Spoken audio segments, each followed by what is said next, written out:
Some people have been bullied. Some people are just stressed out. Some people are insecure. Some people are fat and overweight. I call myself fat because I was fat. And people don't want to do that.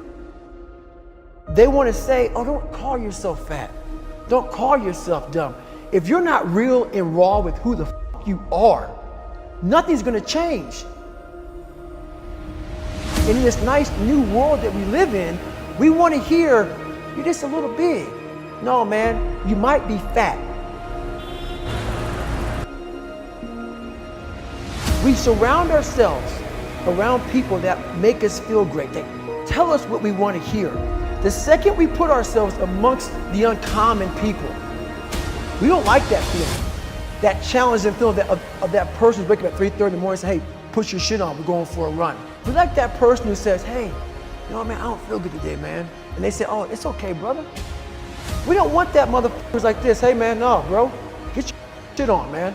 Stop being a punk.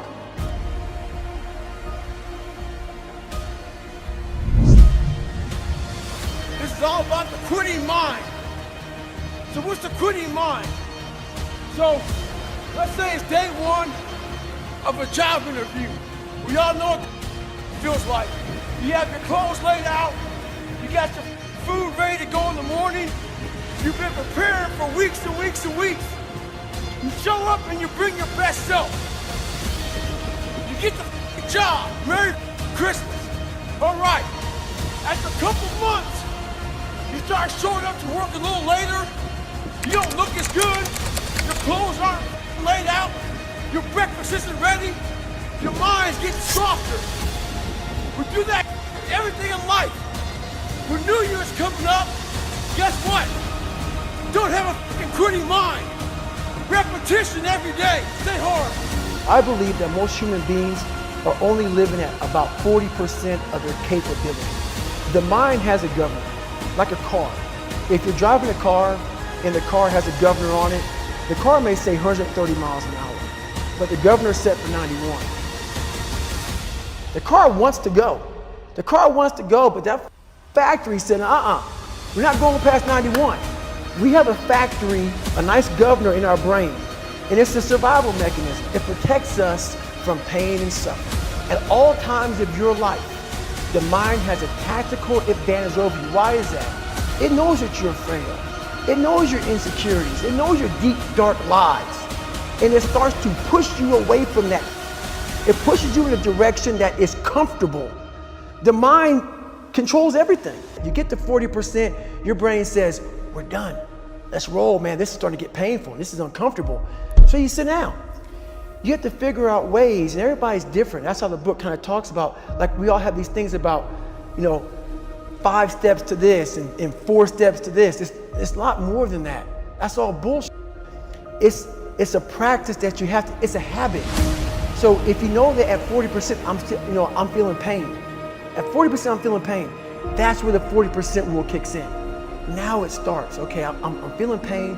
My mind's saying all to me. It's saying get out of here, run, flee.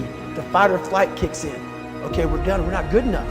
It starts telling you all these things. You start to believe it because the mind controls all. This is the time where you have to gain control back of your mind. It's okay.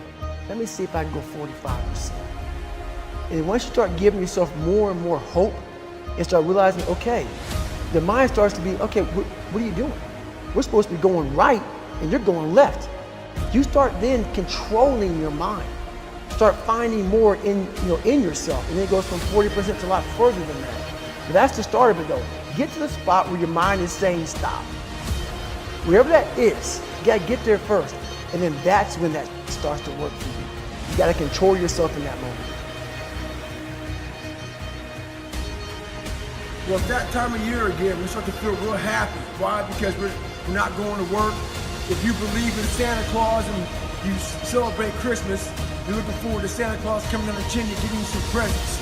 It's a real good time of year. So in that good time of year, we start to feel real good about ourselves. Start to feel great. So we start making promises to ourselves about, hey, I'm gonna lose some weight. I'm gonna do better in school. I'm gonna be better here, be better there. But guess what happens? The real Merry Christmas happens when all of that noise is gone. It's quiet. And it's you against you. And now all those endorphins are gone. And I promise you, man, by getting up early and getting after it to go lose weight, study harder, guess what? It's a lot harder now. That repetition becomes a lot harder now. So a lot of us can't do things on our own. So find somebody in your life. So when you throw that towel in, they throw that motherfucker back at you and say you're not done yet. How are you gonna feel, man, when you accomplish this goal coming from that point? Coming from the fucking hell you came from. A lot of people start from a good starting point. They have a good foundation. What if you can surpass all these motherfuckers? What if everybody who was way up here started up here, and you started with no legs. You had to grow legs to even start walking, and then crawling, and then running, and then you start passing people with all this given to them. This might be exactly what I need. The darkness is exactly what I need. It's how you look at your situation.